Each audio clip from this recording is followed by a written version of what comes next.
12 men had tried and failed. They had iron halters, heavy gloves, ropes, knotted like nooses. They had the kind of practiced force that came from years of making other people bend. They had shouted and shoved and circled the black mass like predators testing a wound. Midnight, the stallion, answered with a sound that shredded the morning. The high, terrified scream of a horse whose world had snapped in half. Hooves struck the fence. Wood splintered. A futile flew like a thrown thing. Men stepped backward, boots digging into churned mud, faces white with something close to fear.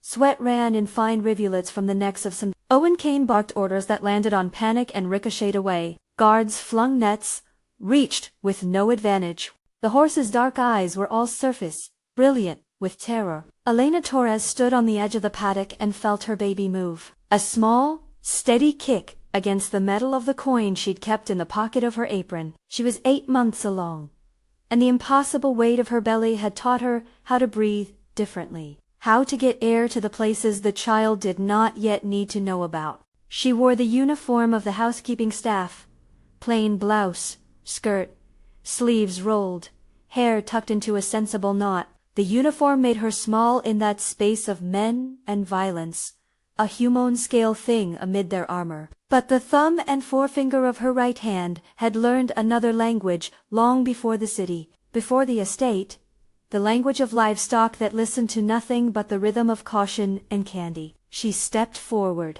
It was not bravado. Elena had grown up in Montana, where horses were not shown off, but trusted to know gestures, where a mother's hand could disentangle a foal's panic. The knowledge of how to offer choice, not demand it, lived in the pads of her fingers. She moved slowly, as if the air itself required an introduction.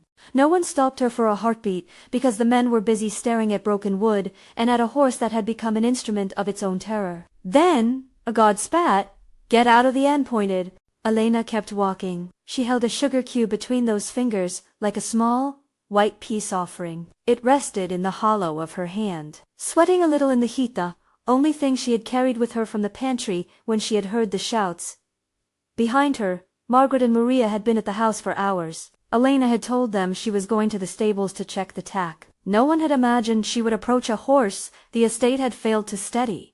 The first thing that changed was the sound. The world narrowed to the stallion's breathing and the little noises of someone not fighting. Elena's voice went small, not a command, but a story told to a child. "Easy," she said. "Easy. Love." The stallion's head whipped. He reared, a fence board splintered free and sailed. The men cursed and gave space. Elena didn't take it. She stepped into the ring of dirt and bloodied grass, into a place where the horse had nowhere else to throw himself. Midnight's nostrils came out like black orchids, blooming in and out with the smell of sweat and fear. He pawed the ground. His ears cut through the noise and locked on to Elena, slow and suspicious. She put her palm out, flat, no sudden motions, and held the cube like an invitation.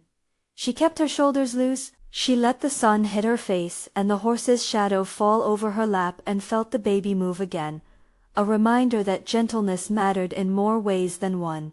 He came forward on a cautious, crooked step. The men watched, incredulous.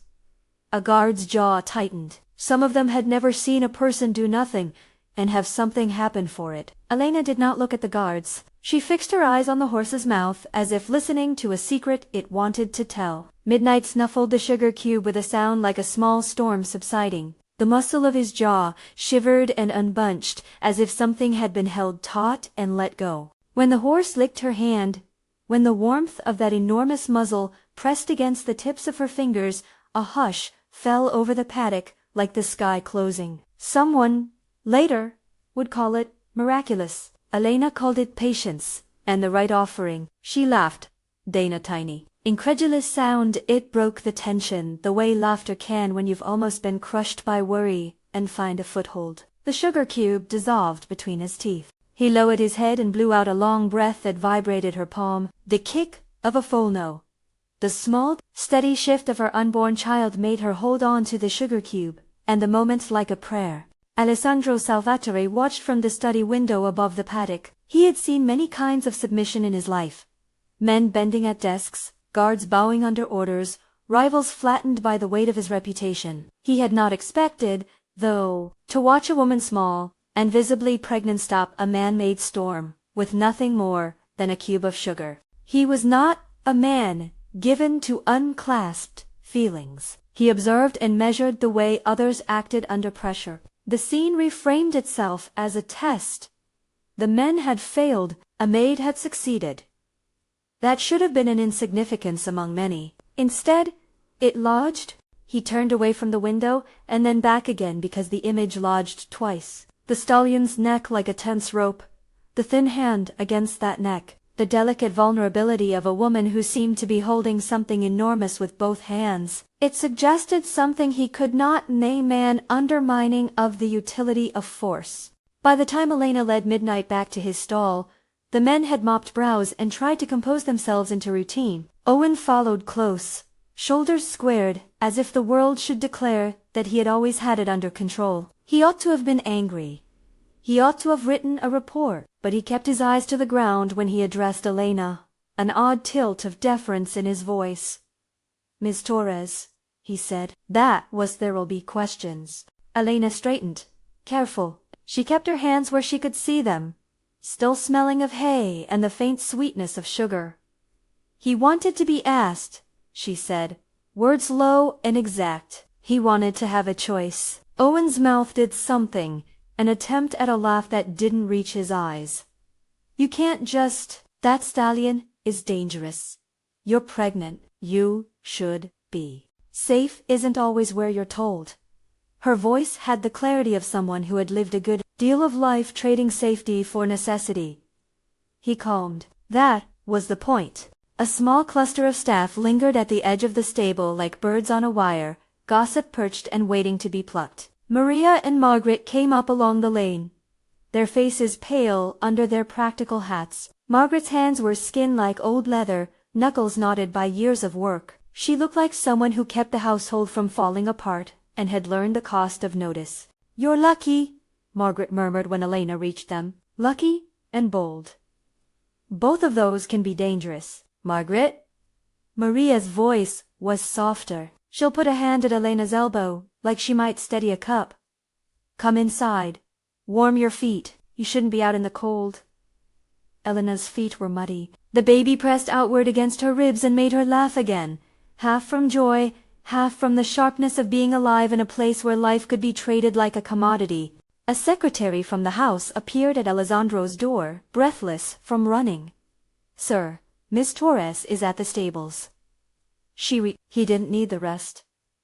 He had already seen. He had a habit, one that had borne him through years of negotiations and threats of making decisions like a ledger balanced credit, debit, future interest. The appearance of competence in the least expected places was a line item that could not be ignored. He closed his study, moved through corridors that smelled of old wood and the faint citrus they preferred in certain rooms, and found Elena standing by the stall as if she had always belonged to its shadows. Up close he noticed how small she was in the doorway of the stable, the way her belly made the space between her and the world no longer distant. He noticed the way she watched the horse, not with the usual prying curiosity of a servant, but with the slow, precise attention of someone who had been taught to read temperaments by touch rather than by barked orders. "Miss Torres?"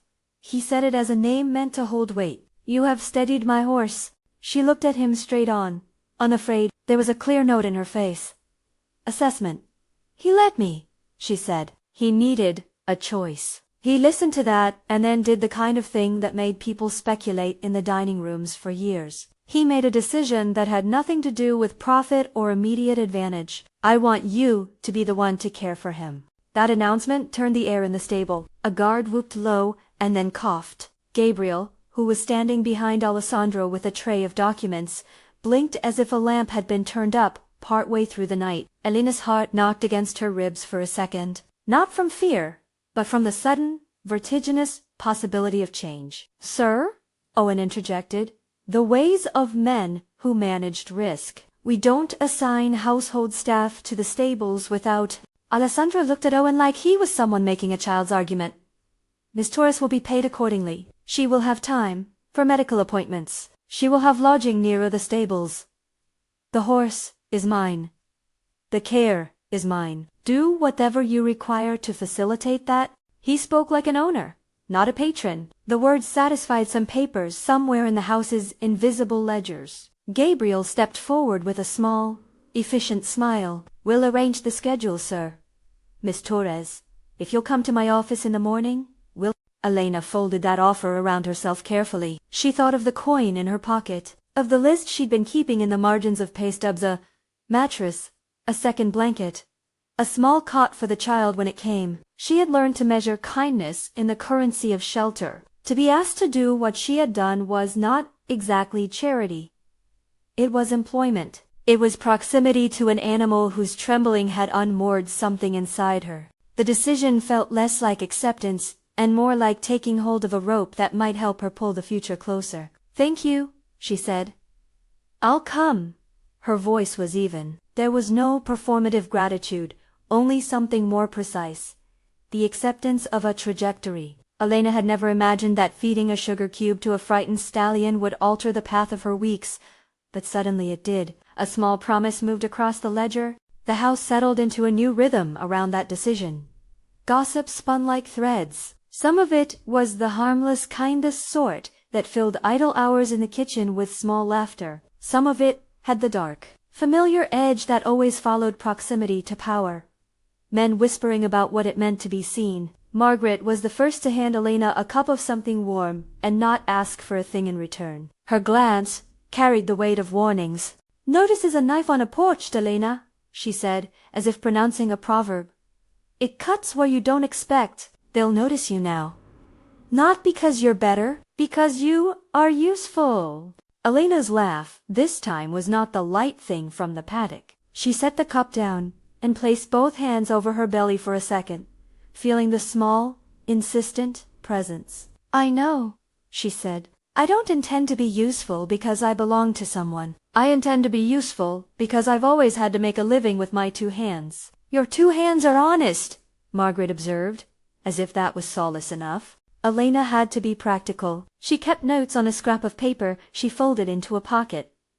Dates for Dr. Rivera, small savings, how she might trade a good winter coat for something else in the late months. Alessandro's arrangement was an opportunity she did not romanticize. It was also a way to be fed, to have shelter, and to place the child in a space that was not the particular terror of city alleys. The first week became a series of small rituals. Elena arrived before dawn when the world was still hard with cold. She fed midnight with apple slices and oats, measured and given with the exactness of someone who accepted that trust stretched like a rope and could snap if pulled wrong. She brushed the long, black mane, fingers threading around tangles. She spoke aloud in the stables in a voice that matched the horse's cadence, telling things that were not secrets but steadied the atmosphere. The days to come, the weather, a story about the mountains back home, days of such care layered over one another, and with each layer the stallion's panic relinquished small parts of itself, a snort less sustained, a tremor in the flank that's soft. Alessandra watched. He was supposed to be indifferent, a manager of assets and outcomes, yet the stable door became a place he found himself standing by, the morning light catching his cheek as he watched Elena work. His looking was not voyeurism, he would have owned. It was a reconnaissance of something he could not otherwise name. He found himself noticing that Elena moved with a deliberate economy, that she hummed little tunes he could not place, that she carried a small, patched shawl folded over her arm for the baby. He noticed the way her mouth tightened for a second when the horse danced unexpectedly and then relaxed again. There were practical things he supplied. A better mattress appeared in the small cottage by the stables, along with a blanket that smelled faintly of cedar. Gabriel organized a few shifts in the schedule so Elena could see Dr. Rivera without forfeiting hours. Payments were adjusted with a brisk, impersonal efficiency that said more about wealth than about generosity. Tasks converted into money, money into care. The staff whispered. Some of them said that Alessandro was buying loyalty. Others said he was simply efficient. Few asked the question that lingered in the soft places of the house. Why had he chosen this particular woman? Why had he invited her into the circle of his concern? Elena kept herself small, in the way a person does when they've been taught to survive on little visibility. She liked working with animals because animals did not pretend to find fault in small economies. They met you for what you had at hand. She mended what needed mending. She taught Midnight to lower his head when he saw people, to step into a lead without panic, to take an offered bite without flinching. It took patience. It took days of steady repetition, of being present and not imposing. The sugar cube remained the motif of their work, a tiny thing offered freely that held the option of refusal. Each time Midnight accepted the cube, he accepted the choice again. The way Alessandro responded to those little failures and successes was what unsettled her. He did not smile much. He did not speak in warmth, unless the moment required it. But he began to leave small things. A packet of cloth hand towels near the stable door. A new bristle brush with a handle carved perfectly in the palm. He had his people arrange for more frequent visits from Dr. Rivera, ostensibly to ensure she kept appointments, but also because Alessandro had a careful ledger where safety and appearance were balanced like scales. Elena accepted the things, but did not let them buy her gratitude. She remained a worker doing a job, no more, no less. The staff watched all of this like fishermen watching weather. Some of them cast an envious glance at Elena's new quota of comforts. Others muttered about the cost of notice. Margaret sat Elena down one afternoon and held her hands with the same firmness she had used to bandage knuckles in 1,000 domestic emergencies. "One day this will be something you thank," she said, "and another day you will ask whether you could have done the same without the attention. Keep account. Keep it fair." "I will," Elena told her. She had not yet figured out what fairness would look like in a house that rendered people useful and then discarded them, in a world where men with names like Salvatore weighed decisions and reputations and consequences unseen. Fair, for Elena, was a roof and a stable door that did not have to be props on a ledger. But notice is a force that draws things toward it, and not all arrived with his seal. About 3 weeks after Elena had calmed Midnight, an envelope appeared on Alessandro's desk, slid beneath a stack of papers with a hand that wanted the contents to be taken as fact, not rumor. The envelope contained a photograph, grainy, cut at the edges as if someone had been quickened a note that was shorter than a whisper. The photograph showed Elena, in the dim light of the stable, hand on Midnight's flank. A snapshot, a moment, nothing more. But the note was the thing that made the photograph a threat. They had eyes on her now. Visibility, the note implied, was not only a charm. Owen came in first, a stiffness to his motion. He had already been pacing. He now presented the photograph like evidence. "Sir," he said, voice clipped, "we received this from the Brennans." The name landed in the room like a hard stone. The Brennans were not a social family that sent holiday cards. Their presence in the margins meant pressure. Alessandro's face did not change much. He was practiced at controlling his reactions. He looked at the photograph as if it was a small page of the ledger he could weigh. "Who sent it?" he asked. Owen hedged. "A contact? Unclear. Supposedly a warning." Alessandro folded the photograph between 2 fingers as if it were a fragile problem.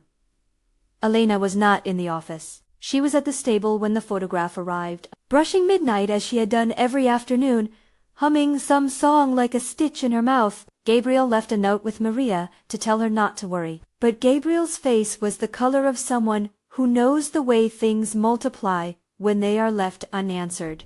Alessandro's interior was a place of scales and shadows. He had learned early that visibility could be used as currency and as weapon. To protect was to declare possession. To declare possession was to offer a target.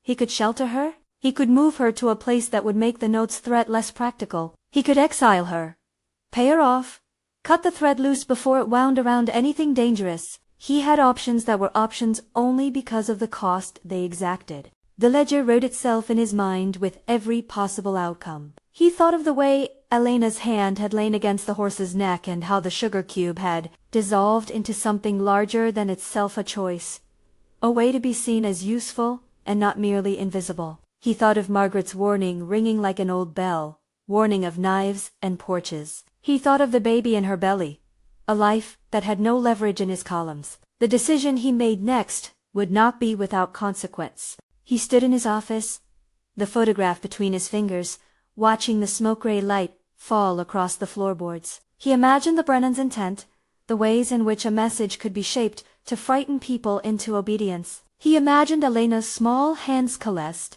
precise, unafraid. He measured, in the way he had been taught to measure, the balance of what it meant to keep something in the sight of power. Outside, in the stable, midnight stamped his hoof in a rhythm that matched the beat of the house's old clock. Elena hummed without meaning to, a tune from Montana that threaded comfort into the air. She did not know, yet, that a photograph had traveled into the hands of men who would interpret its existence as leverage. She did not know that the world she had chosen to enter by accident had ways of enacting attention. Alessandro folded the photograph into a small square and set it in the drawer with a stack of other decisions. He rehearsed what protection would look like: doubled guards near the cottage, a driver who could take Elena to Dr. Rivera, a plan to shift schedules. He felt the familiar cinch of a man who could shape outcomes. The power made him uncomfortable in a new way.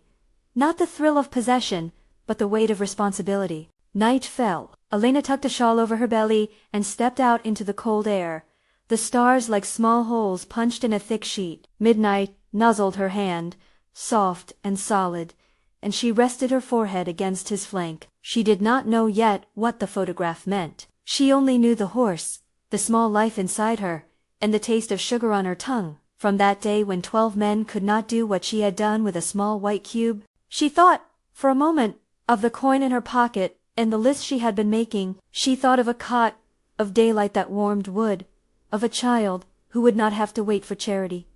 Her hands were not hands that waited, they were hands that made rooms and mornings. They were the hands that would feed a child with a steady rhythm, that would teach a small person how to ask for a choice and accept it. Back in his study, Alessandro stared at the image again. He made a decision that was not open to ceremonial debate. He would not send her away. Sending her away would make her invisible. True, but it would also consign her to a world he could not control, one where vulnerability multiplied in other hands and where a child's future was gambled. He would keep her. He would protect the cottage near the stables. He would double the guards at night. He would ask Owen to make sure the routes to the doctors were secure. He would do what he knew how to do, convert power into guardianship, if that was what it took. When he told Gabriel to arrange for more security, his voice was calm. It was not the voice of a man celebrating his own largesse. It was the voice of someone who had decided to take a risk to make the ledger balance in a way that had nothing to do with his pride. The choice to protect was also a choice to be seen. The estate noticed. The staff noticed. The Brennans noticed. The photograph had done exactly what the sender had intended. It had drawn attention, demanded an answer. Alessandro's answer was to refuse displacement, and instead to place a shield between a pregnant maid and the world that watched. That shield had costs.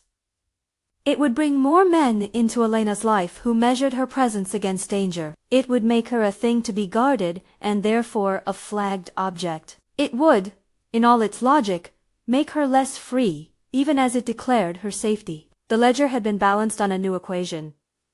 He would keep her close, but keeping was not the same as giving agency. He did not voice those exact reservations to anyone. He sent Gabriel with the arrangements and made a private call to Owen to tighten patrols and routes. He asked Dr. Rivera to come to the estate to check on Elena's well-being, and to make himself an escort in the guise of concern. Beneath the professionalism, there was a tremor less of fear for himself than of a new meaning forming in the house. The simple act of choosing to guard someone else had opened up a set of liabilities he had not accepted before. It had also made him watch Elena with an awareness that edged towards something beyond his defined self. That night, Elena dreamed of mountains she had not seen in years. The dream was brief and luminous. She woke with the sunlight like a blade at the edge of the cottage and the vague knowledge that someone with the power to change many things had changed one thing in her favor. She dressed and went to the stable before she ate. Midnight shifted to greet her, the steam of his breath, a small ghost between them. She ran her hand over his flank and found a calm that had not been there before. On the path back to the house she passed Gabriel, who gave her a small folded paper. "From Mr. Salvatore," he said, voice carefully neutral. "He asked me to give it to you," he said, For your morning. Inside the paper was a small packet, a new bar of soap, and a voucher for a mattress. It was utilitarian and precise. Elena paused. The packet felt like something between a promise and a claim. She tucked it into her apron and kept walking, the baby kicking against the cloth like a secret rerouted into the present. She did not know, when she slid the packet into the pocket of her skirts, that the photograph was already beginning to make a different kind of noise. The Brennans had intended to press an advantage, but in pressing they had opened a door Alessandro did not close. Their note had been a stone thrown at a window. The glass had not broken, but it had trembled. The tremor would ripple outward in the days to come, catching on errands and route maps, in the breath of the house's staff, in the thoughts of men who took pride in understanding every possible leva. For now, the mornings remained the stable and the sugar cube. Midnight accepted the small reward and settled down into a new softness. Elena found that the horse's flank warmed under her hands like a hearth after a long cold. The baby kicked when she hummed. She counted the days and made a small plan. A grandmother she could write to when the child was older. A name she liked because it meant something steady in Montana. A list of small goods she could afford if things went well. But the photograph was a thing that could not be unmade. It sat in a drawer in the study, a small fragment that had the power to alter course lines. Alessandro picked at the edges of what it meant to keep someone like Elena close. He found himself more protective than he had ever predicted. It unsettled him the way a new realization does. Not painful, but invasive. He asked Owen to tighten the schedule and to discreetly move a few patrols to the areas where he thought a camera might be planted. Owen did so with an efficiency that left no mark but left the house humming with a low preparedness. Elena heard the shuffling of boots that told her someone had been in the yard in the night. She did not comment. She kept on with her days, folding bedding, mending a tear in a shirt, scraping oats into a bucket, and wheeling a cart that smelled of hay and sunlight. The work was honest, predictable, and the place where she chose to anchor herself. She liked the honest trade of labor. Sweat for shelter. She liked that her body could still move with purpose. That she had found a way to turn the sugar cube into a small, practical advantage. When she brushed midnight on an afternoon that was slowly warming into spring, a baby kick hard unexpected made her gasp and lean her forehead against the horse's warm side. The contact quieted the racing of her heart, folded it into a small, pulsing contentment that nothing else could grant. For a second she allowed herself to imagine a life that looked nothing like the ledger Alessandro kept. It was quieter, softer, less perfumed with attention that could hurt. It was a life where notice was not a weapon. That image held for a moment, and then was replaced by the practicalities of living in a house that noticed her. She had to be careful. She had to watch for signs of being used or misplaced. She had to keep her accounts and save for a cot. She had to keep a list of what she would not budge on. She had to remember that any kindness could be reinterpreted by someone else's motives. She had also to accept that sometimes protection arrived wrapped in the same gloves that had once been tools of domination. A week after the photograph arrived in Alessandro's office, a different set of visitors came to the stable. A white-haired woman with a doctor's bag, Dr. Rivera, and a car that carried with it the sense of outside interference. Dr. Rivera checked Elena with a clinical tenderness that made Elena feel seen in a medical way rather than in the ledgered way of the house. She reassured Elena about weight gains, about positions for sleeping, about signs that would require immediate attention. Alessandro watched from the doorway, hands folded in an old habit that kept him still while he considered outcomes. "You need to be careful with the baby," the doctor said. "No heavy lifting, certain distances to avoid. We can schedule checkups. The estate will help." Elena nodded. "I'll be careful." "Good," Dr. Rivera said, eyes sharp as a woman who had read the geometry of risk. "And Mr. she asked, because the doctor was a person who understood how wealth and care could come tangled with a man's desire to control. He answered only once, with a simplicity that was unsettling. "Keep her healthy," he said. "Keep her safe." That night, Elena lay awake in the new mattress, the house breathing around her like a living thing. She thought about the sugar cube again.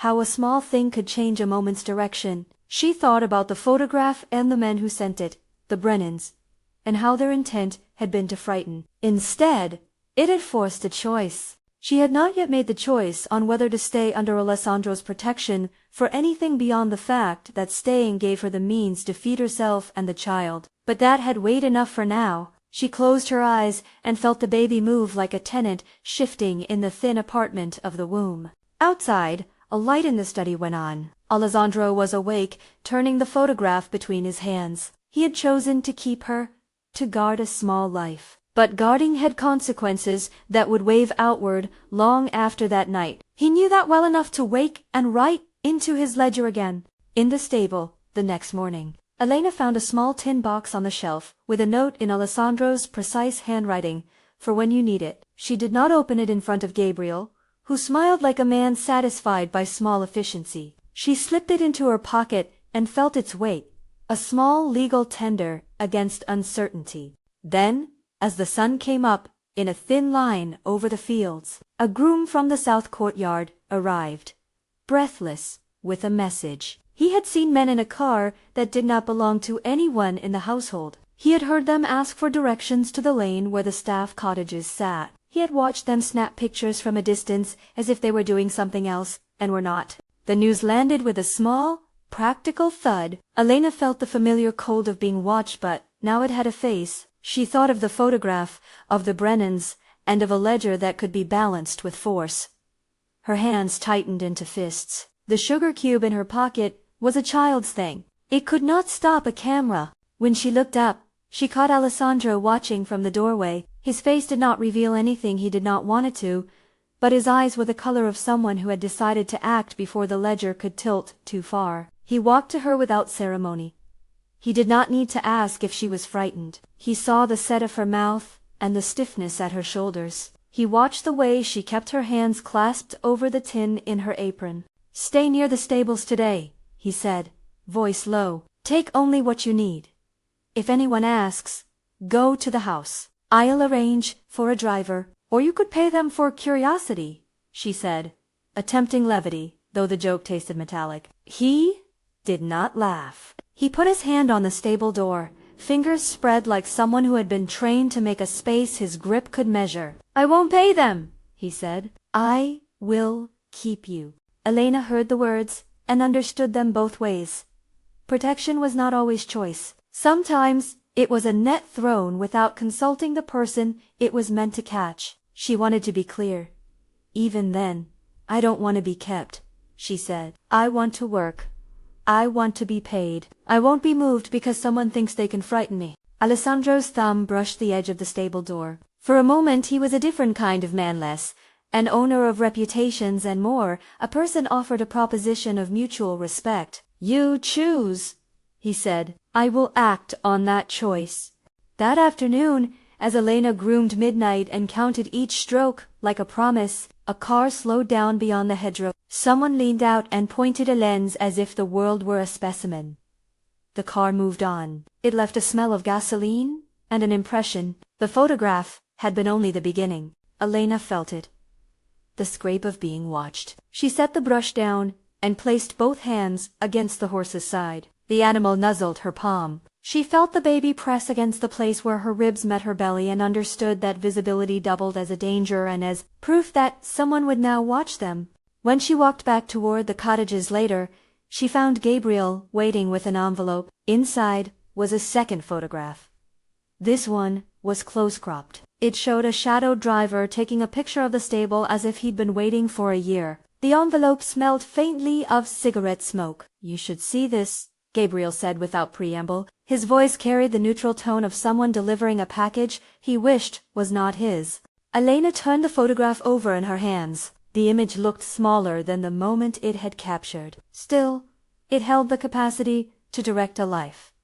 "You'll move me?" she asked, not expecting the question to be answered the way it was. "No," Gabriel said. "You asked to work, Ms. Torres? Mr. Salvatore told me he won't send you away. He will increase patrols. He will—" "Do not mask my life with more guards," she cut in. Her voice was steady, not shrill. "I won't be made into a case study." Gabriel put his hands up. "I wasn't suggesting." She looked at the photograph again. The car had been stopped at the hedgerow. A figure leaned out. The Brennan's aim had been made clear. Notice and see what falls. Elena folded the picture, put it in her pocket, and, with the same economy she used in Montana to put out fires and fix fences, set a plan in motion for herself. She would not be someone's protected thing unless she had the right to choose what that meant. Later that evening, Alessandro found her in the yard, arms full of hay, hair loose from the knot she'd removed when the day had been hard. The twilight softened the lines of his face. He placed, without pretense, another small packet into her hand. Inside was a letter, brief and measured. For provision, it read, "For choice." She looked at him. He could not have known the exact places inside that letter she would put the money her cut, a warm blanket, a small bottle, for when the child came. He could not have known the way the act would make her stomach knot and then unclench. Gifts were complicated, but the offer of choice in writing, of a promise to convert power into an enabling, was something Elena understood. "You make choices," she said. "I'll make mine. I won't be moved out of fear." He listened as if waiting for a sound to prove her words true. He had the capacity to move the world in ways Elena did not imagine. He also had the capacity to misread the delicate moral lines between keeping someone and possessing them. The photograph had forced his hand. Protection had its price. Protection had its price.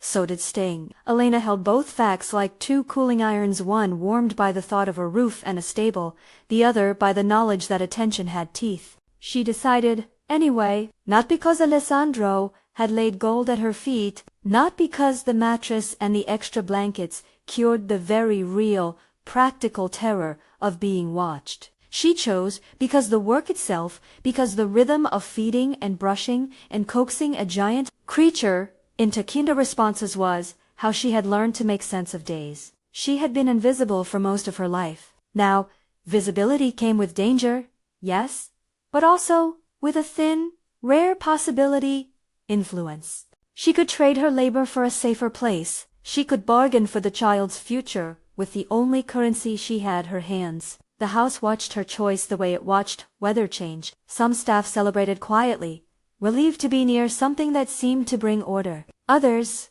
more practiced, lowered their voices and folded the new truth into their gossip like old laundry. Margaret laid hands on Elena's shoulders as if testing strength. Maria pressed a bread roll into a palm without making a fuss. Owen adjusted patrol routes and kept his face the color of someone who had learned to split worry into measurable tasks. Alessandro acted the way his life had taught him to act, precisely, with a margin for risk. He would not explain himself. He never had to. What he did was public. He pulled strings, he sent letters. He asked favors. He asked men to look other ways at certain roads. He called a few people who understood how to make someone's camera fail at the right moment. He tightened people into patterns that predicted safety. Elena watched these things with the same detached, exacting gaze she used on horses. She understood leverage. She understood favors that came with a weight. She asked questions with as much subtlety as a person could when their body felt like a ledger with pages fluttering in the wind. Who would be paid for the watching? What would be expected in return? Alessandro answered the questions he considered necessary. The rest he left in the unspoken air, where men like him kept their bargains. It should have been enough. It almost was. For a while, the house settled into a new weather. The doubled guards at night drove the prowlers away. The hedges were checked. The route to the doctor's could be taken without turning down unfamiliar lanes. The Brennan's photograph remained in a drawer. That drawer became a clean, hard thing you could look into sometimes to remind yourself what you had decided against. Day split into the small arcs Elena preferred: dawn with oats, mid-morning with grooming, soft afternoons with walks, where she let midnight feel the stretch of fields under his hooves. The Stallion improved. He stopped pacing. He ate without flinching. He let Elena put his bridle on without trying to drag the world off its hinges. Each acceptance of the sugar cube, each softening of a muscle, made the ledger of days look less terrifying. Alessandro watched more and more often, as if learning the angles of a painting. He stood in the doorway of the study at odd hours and watched the stable with the same economy he used for numbers. Sometimes he came down and did things that were small and unshowy. He ordered a set of winter wraps for the horse. He signed a small invoice for a better fence repair. He arranged for a local farrier who treated the animal with a calmness that resembled Elena's. Those were practical things. He did not step into the intimacy of the stable. He never touched the horse when Elena was near. His presence was a ledger mark. Protection recorded in daily acts. The staff adjusted to his attentions like a tide. Gabriel moved schedules. Owen tightened patrols. Margaret watched. Maria left extra bowls of soup under her bed. There were nights when Elena lay awake and listened to footsteps in the yard and felt gratitude ripple through her like heat. There were nights when she felt the opposite. A prickle of resentment that someone else had unrolled protection over her without asking if she wanted to be covered in that way. The subtle, steady thing that kept her steady was Midnight himself. The horse was no longer a wound, but a company. He had the patient, blunt affection of an animal that had learned it was safe to trust if the touch was consistent. He knew Elena the way a child knows a lullaby. When she hummed the tunes from Montana, his ears turned, and once, in a half-sleep, he nickered softly as if answering. The sugar cube became a ritual of consent. There was power in giving an invitation and having it accepted. Then Elena's water broke. She was inside the stable, just past dawn, when she felt it.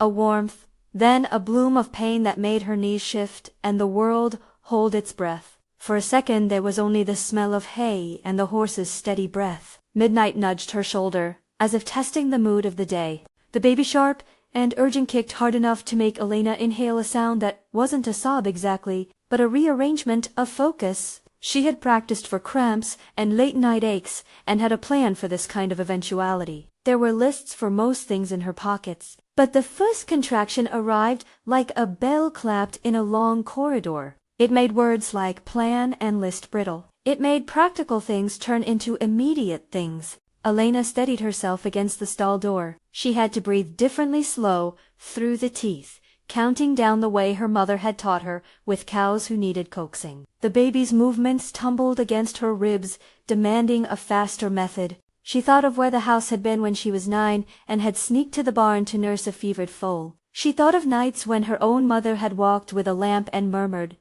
She thought of Margaret's hands and Maria's furrowed brow. The baby was a weight and an argument. Elena's first instinct was to move. The doctor, the cottage, the car. A second contraction struck sharper this time. She could not remember practicing this particular terror on any list. She found she did not want to call for help and have help arrive as a set of moves made by other people. She wanted choice. She wanted to be asked what she wanted. She braced herself and called out in the voice she used when a gate needed lifting. "Gabriel," she said.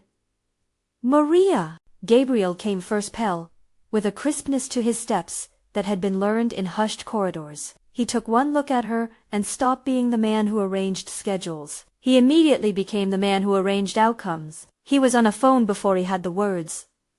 "Call Dr. Rivera," he said. Now, the doctor arrived in a car that smelled faintly of antiseptic and peppermint. Dr. Rivera had the exact practical warmth of a woman who had spent years treating fear as information. She listened to Elena and did not make assumptions. "We need to go to the hospital," she said, concise. "This could be early labor. She feels strong, and we're going to move quickly." Elena's jaw clenched. "I want the cottage," she said. "I want to go where the baby will be, where I can breathe. I want someone who will let me make—" "You'll be safe at the hospital," Dr. Rivera said. "But we will go as you wish." "I will be with you." Alessandro heard the voice of the doctor the way he heard a ledger being closed. The math of safety aligned. He was already in the yard before Gabriel could finish the sentence on his phone. He had a look on his face that small moments of power cut clean.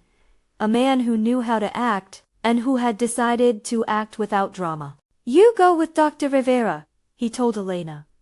His tone was not a demand. It was something that had grown into an offer after a reckoning. "I'll make the arrangements. Owen will escort you." Elena had the option to refuse. That was the difference between being kept and being asked. She made the choice that would reshape her immediate hours. "I'll go with Dr. Rivera," she said. "I want it to be my choice, who comes with me." Alessandro blinked, as if surprised to be asked to meet terms for his protection. He nodded. Of course, they moved, like a small convoy. Owen took up a place in the front of the car. Gabriel lingered near the doorway with a white cloth, the kind people hand to people who are about to step into a storm. Maria kissed Elena's cheek and whispered a blessing. Margaret held Elena's hands in a way that said she knew how to contain fear without scolding it. Midnight watched from the stall. His big eyes followed the little procession as if he were aware of a change in the weather. At the hospital, Dr. Rivera's orders were precise and steady. Elena was monitored, the contractions mapped and labeled with clinical names that made them less scary. There were no dramatic screams, no cinematic collapses. Pain happened, but it was edged by competence. Alessandro waited in the visitor chair, an island of calm that masked an interior of spiraling calculations. He sat with a hand folded in his lap, and every few minutes his fingers flexed as if testing the readiness of something unseen. Elena's contractions grew closer. The staff moved in circles that were efficient and kind. Dr. Rivera kept speaking in short sentences that felt like rails. Breathe here, push when told, rest when possible. Alessandro did not hover. He did not try to own the space. Instead, he asked quiet questions in the right toned questions that had the feel of a man who wanted to be useful without being a performance. "You need anything?" he would ask, to the nurse, to Dr. Rivera, to Elena. "Water?" Elena said once, when the pain loosened enough for her to make a request. He offered his hand instead of something larger. She took it. His palm was warm and steady. The contact was simple. It was not a promise. There was a moment of sliding, terrible, holy moment when Elena felt the baby move through a place she had never let words touch. She leaned into the pain and screamed not from terror, but from the raw, animal registry of birth. Alessandro's face changed then, as if the ledger had been struck by a number that did not belong. He watched the delivery with the kind of attention he gave to deals that could not fail. When the baby slipped into the world, it made a thin, indignant sound and then began to cry like it had a business to attend to. Elena breathed and cried and laughed all at once. They laid the child against her chest, and the world condensed into a single bubble of heat and salt and newness. The baby was small and pink and furious with life. Alessandro stood nearby, a witness who felt unaccountably He looked at the child's face as if reading a name that the world had not yet set in stone. For a man who measured reputation and risk as others measured their meals, the scene altered him in ways he could not immediately account for. He had ordered things done over the years in ways that removed obstacles and sometimes people. He had issues he had inherited, and he understood, privately, the cost of decisions. In that hospital room he saw how small his powers were and how absolute the tenderness could be. For the first time, in as long as he could remember, power did not feel like a thing to wield. It felt like a tool whose true measure was absence of harm. Days later, Elena and the baby were back in the small cottage by the stables. The house hummed with the news of a new life. Staff brought things and retreated, leaving small tokens like breadcrumbs. Margaret came each day and sat with Elena,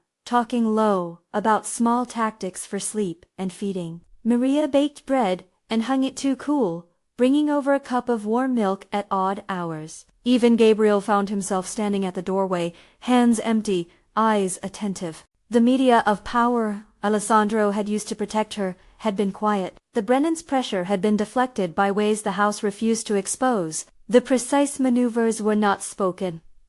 A lot of Alessandro's world did not live on transparency. People were paid to look the other way. Messages were redirected. Phone lines went silent. There was an off-screen competence deployed with a seriousness that was at once practical and chilling. There was no public violence. There was only the absence of it. The Brennans did not escalate. The photograph remained in a drawer as if a thing that had been noticed had, in practice, been neutralized. Elena did not think much about how men like Alessandro handled threats. She cared about the result. She had a place to nurse her child, a mattress that did not sag, and a doctor who checked the baby's lungs. She watched for the signs Margaret had warned about the small ways protection could become possession. She refused to let her baby be another item on someone's balance sheet. Alessandro recognized that refusal. He had not set himself up as a savior. He had chosen to act, yes, but he understood the difference between service and title. So he did something later that would make the whole of the house adjust its understanding of what he was doing. He put ownership of Midnight into a document with Elena's name on it. It was a quiet ceremony in the small library. Gabriel arranged the paperwork with the efficiency of someone who typed for a living. Margaret stood nearby, hands folded. Maria peered from the doorway. Alessandro, who had never liked public sweetness, asked only a practical question. Did she understand what ownership would mean? Did she want it? Elena looked at the papers in front of her with the clarity that belonged to someone who had balanced a life on small choices. She had not expected the gesture to arrive as a legal instrument. She had expected perhaps a private gift. For a moment, she saw the edges of power how gifts could bind and free. I want it in my name, she said. I want to keep the horse. I want the cottage near the stables to be mine to keep, not someone's place I occupy. Alessandro looked at her as if measuring a wind. He nodded. You will have it. The house murmured in ways that were human and small. Some approval, some calculation. For Elena, the papers felt like new scaffolding. She signed in a hand that was slightly shaky from the newness of the child's demands and the sleep she had not yet recovered. There were more gifts that came in practical forms. An envelope with funds that meant the cot was no longer a borrowed thing. A carpenter who fixed the window so it would not leak in the winter. A small plate of silverware that Elena kept tucked for properly named meals. Alessandro's generosity, if generosity it could be called in a ledgered life, had edges that were as clear as the signature at the bottom of a page. He did not say what he had paid to ensure the Brennans would keep a distance. He did not have to. His actions, like his money, were arguments made in the language of results. But the most intimate thing he did was also he asked Elena once, months later, to come to the study and sit with him while he read. He did not tell her what it was about. He had a new respect in his voice, a way of speaking that softened around the edges of ambitions he'd always kept sharp. I watched you in the stable, he said at last, as if starting a ledger that could not be balanced by numbers. And I thought about how you gave the horse a choice. I realized it's a different kind of authority. Elena listened. She smelled the faint citrus of his study, the faint burn of papers. She placed the sleeping baby in the cradle in the cottage and cleaned her hands. She did not come for praise. She came because the world of the house had always included rooms where people negotiated their fates with other people's faces. You could have sent me away, she said, frank, because her life was built of such honesty. You chose not to. That doesn't mean I'm in your debt. It doesn't mean that, he conceded. It means I am complicated. It means I can misread my own motives. I would like to correct that sometimes. She regarded him, and her eyes hardened. Practical took him in the way she had once watched a horse's nervous spasm. Then let your corrections be material, she said. Don't let them be stories you tell yourself to feel better. He made an expression that could have been called a smile. It was less a softening than a recalculation. I can do that, he repeated, in different forms, acts that kept boundaries. He asked Gabriel to secure the land titles. He insisted that any future payments be handled through Elena's accounts. He had the capacity, he thought, to make the world gently easier without making the world hers, to own in an objectifying way. He would not call it repentance. He would call it accounting. The months measured themselves in small recurring motifs. The sugar cube, once an emblem of a daring instant, became a private commodity. Elena kept a jar of them in her pantry, and let Midnight have one on Tuesday mornings, a small ritual that tasted of home. When the baby began to reach for things, touching fingers and testing the surfaces of the world, Elena thought of choice and how tenderly it could be offered. There were quieter reckonings under the surface. Margaret, who had taught Elena to be wary of notice, said one afternoon as she braided a rag for a new blanket, "Power is a language. You have to speak it so it doesn't speak for you." Elena nodded. I have my own words, she said. I will not let a roof be my sentence. Years, if you can call the passage of months that way, in a house measured by stories and rumor, made their marks. Midnight grew into a patient companion. He would lower his head and let the child pat his massive forehead, the baby's small fist lost in fur. Alessandro came less as a distant, dreadful owner, and more as a man who sat near the stables and read when the light was right. He learned small domestic things in his odd-mannered ways: how to ask if someone needed help without making them feel observed, how to leave food on a doorstep with no signature. He learned that privacy was sometimes the truest form of respect. The Brennans receded into the house's memory. Their photograph remained in a drawer where it had been folded into a square and forgotten like a bad receipt. No visible retaliation had been necessary. The world had a way of paying attention when its margins were threatened. The house had protected its own, in the quiet language of favors and veiled negotiations. Elena did not begin to like the fact that someone had used power she did not control to secure her. She accepted the result and made sure she kept her own hands busy with things she could name: feeding, stitching, saving. A day came when Elena stood in the paddock with Midnight and watched the child, no longer a newborn, clamber onto a small stool to reach for an apple slice. The toddler's hair caught the light like threads. The child laughed, a small staccato sound, and leaned into the horse's wide neck. Alessandro stood a little way off, a shadow at the edge of the morning, and for once he did not look like a man tallying advantages. He looked small and true, a human shaped by a different gravity. He watched, not to possess the view, but to be present to it. Margaret, who had been in the doorway of the staff kitchen, tightened her mouth into something that was almost a smile. You kept your mind, she said to Elena in a low voice. That was the important part. Elena wiped her hands on her apron, the same motion she had used 1,000 times. I kept my choice, she said, which is the same sometimes. Later, during a private moment when the child slept and the house breathed in its wide exhale, Alessandro came to the cottage with a small package. He placed it on Elena's table with a careful hand and sat down. The night was thin and clear. The moon washed the stable roofs with white light. I had the ownership transferred, he said. Officially. You have the title? No one else can rid it. Elena felt something like relief that was also like a test. You didn't have to, she said. But you did. Why? He considered the question and, as was his way, considered how brutally honest he could afford to be. Because it makes sense, he said finally. Because what I have learned watching you is that force is not the only way to achieve outcomes. Sometimes care is more durable. She looked at him, and then at the package. Inside was a small silver horse, bit too fine to be practical, clearly ceremonial, polished to a mere shine. It looked like a thing bought to mark a change in status. Elena turned it in her hands. I will take care of him, she said. Not because you gave me papers, but because I will. Ownership on a paper is different from ownership in the way you look after things. He nodded. I know.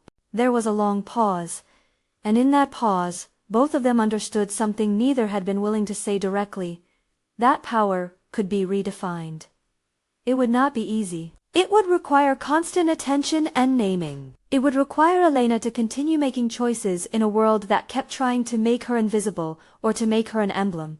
It would require Alessandro to resist the easy temptations of possessiveness, to keep his actions proportionate and to treat generosity as a practice rather than a headline.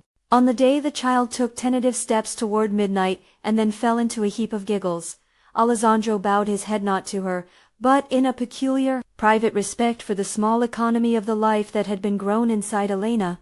He left small gifts after that: a warm blanket for the child, a book with pictures of mountains, a tin of sugar cubes for the horse. Nothing ostentatious, nothing that declared him as a savior. He learned, slowly, to make his care useful and anonymous. Elena continued to work. She continued to keep accounts, to save, to practice the small frugality that had once been the backbone of her world. She also kept a list of things she would never sell. Her child's name, the way she would discipline with patience, the small rituals of feeding and gratitude. She kept Midnight, who was now an old and wise presence, and she taught the child to ask and offer choice with every small act. Sometimes, on quiet mornings, Elena would walk to the paddock and put a sugar cube in her palm. She would hold it out and feel the horse's warm nose against her skin. She would remember the first moment when his terror had been enormous and sudden, and how something smaller and steady and a sugar cube had altered the course for them both. Alessandro watched this and felt a peace that was not a victory. It was a recalibration. He had learned that the truest forms of authority were not always those that made a man feared, but those that made a life easier without taking it. The house changed in small ways. Rumors changed shape. The staff learned that there were boundaries they need not cross and sensibilities they could cultivate. The Brennans became background noise, a story told on nights when the wind blew and everyone sat closer to the kitchen table. Violence had been quieted in the way a storm can be diverted. The lessons remained that attention could harm and that protection could suffocate. In the evenings, when Elena tucked the child into a small bed and sat then by the stable fence to breathe out the day, Alessandro sometimes came to stand with her. He did not speak always. They shared silence as if it were a small treaty. Once, he put his hand over hers over the skin that had once held a sugar cube to a terrified muzzle, and he said, simply, "Thank you for teaching me something I did not think a man like me could learn." Elena looked at him, and without making promises she could not keep, she answered, "We all learn. Sometimes the lessons are expensive." He allowed the sentence to hang between them. The horse shifted and nuzzled the air as if in agreement. In that private moment, the stable became a small cathedral to things that were tender and fragile and worth protecting. Years later, when the child could run and shout and fall and get up and run again, the story that the staff told about the day a pregnant maid fed the Mafia boss's wild stallion from her hand had softened into something richer than a hook. It had become a lesson about choices and their costs. It was told carefully, with Margaret's little addendum, about notice and safety. "Remember," she would say, "it costs you nothing to be kind, but it costs everything to be naive." People asked what had happened to the Brent. People asked how Alessandro had kept the peace. People speculated, as people do. Elena never detailed the mechanisms. She never needed to. The photograph that had been sent to Alessandro's desk had been an attempt to influence. It had instead led to a choice that, in itself, was enough for some to draw conclusions. The house, in its deeper parts, had shifted. A new language had begun, one in which care was a measure of power rather than merely submission. It was imperfect. It was, like all human things, messy with compromise. But in the stable, with hay underfoot and the child dangling an arm over midnight fur, there was a kind of answer. One late autumn morning, Elena stood at the paddock gate with an old tin of sugar cubes in her hand. The child, now a wordy, small human with mud on his boots, climbed a stump and recited a poem about mountains. The air smelled of rain. Dawn flushed the fields with blue.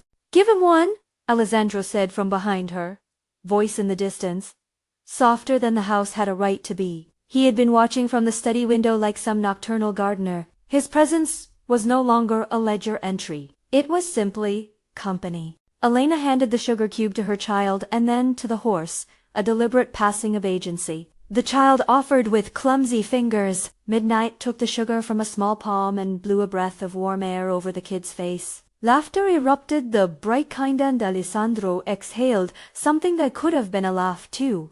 They were all visible. They had been made visible in ways that had at times frightened and at times protected. The cost had been negotiated endless times over the months. Elena had not been kept. She had chosen to accept help. She had chosen to name the terms. That had been the central fact. Power had not disappeared. It had been reshaped. "Would you have stayed?" The staff sometimes asked each other when the night was long, and they spoke of the ways lives turn. Elena often thought of the question and of how choices broke into different futures. In the end, the answer wasn't simple. She had stayed because she valued the work. She had stayed because she wanted her child to have a roof. She had stayed because she believed in the way gentleness could reconfigure the world if given a chance. She had stayed because the sugar cube had taught her something about small offerings that could hold great things. The final image, Anyone had to have one official in a world that loved tidy endings would be this Elena at the stall, one hand resting on Midnight's broad neck, the other running protectively over the child's hair. Alessandro stood a few yards off, head slightly bowed, in an odd, private respect that was not one of defeat, but of comprehension. The horse nuzzled the child's shoulder. The child laughed, and the sound unstitched a small piece of the house's cloth. Power had not been redeemed entirely. The Brennans had not been converted. Alessandro remained the man he had always been, capable of ruthlessness, competent in his cruelty, but there was now a small space in his life where another economic had been practiced and kept. Elena had kept her agency by naming her terms and insisting on choice. Her hands, the same hands that had once offered a sugar cube to a terrified stallion, had become instruments of care and guardianship. And the sugar cube, now a domestic relic in a small jar on a shelf, sat between them as a symbol and a story. A tiny, white thing that had altered the course of several lives because someone small and brave had chosen to offer it. If you were listening then, would you have stayed? Tell us in the comments. And if this story moved you in a small way, subscribe for more character-driven tales.